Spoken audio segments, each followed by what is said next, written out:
Hello, my name is Jennifer Keys Adair, and I'm an Associate Professor of Education at the University of Texas at Austin. Today I wanted to talk a little bit about my EPAA article about early childhood educational systems and the importance of preschool teachers. With my research, I am trying to understand how and why educational disparities start so young in children's lives. My most recent research is about children's agency and how children from marginalized communities in many countries often don't get to have dynamic and creative learning experiences in school. And yet, children from dominant communities or wealthier communities often do get to have these types of experiences in the early grades or when they begin school. I am finding that these disparities can be traced, at least in part, to the discriminatory ideas that people and systems have about marginalized parents, families, or communities. This article focuses on how immigrant teachers in our study thought about immigrant families differently than non-immigrant teachers did.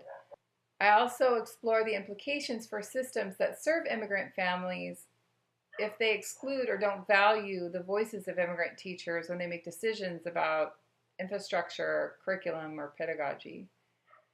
The data used in this article comes from a much larger multi-sided ethnographic project called Children Crossing Borders, with colleagues Dr. Joseph Tobin from the University of Georgia and Dr. Angela Arzubiaga from Arizona State University.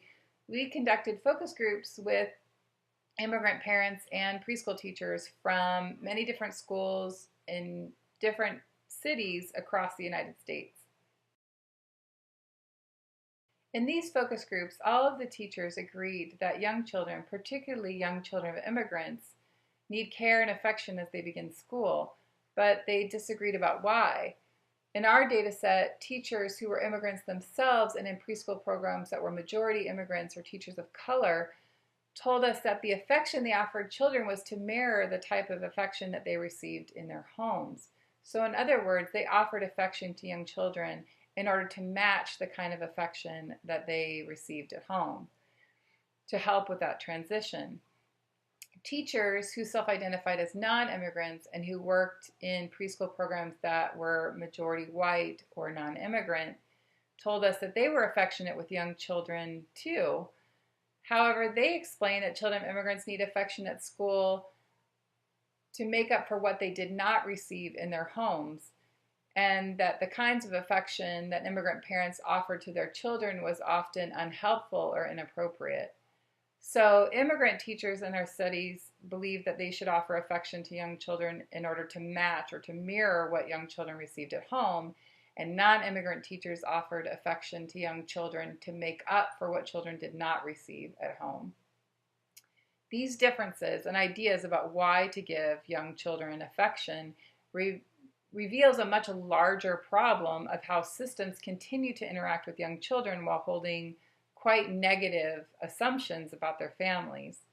This article explores what systems may lack in terms of connections and strategies to families and communities when immigrant teachers from a variety of communities are not actively recruited, supported, or valued in early educational systems.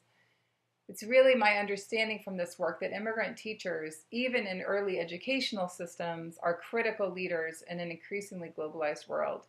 Thank you.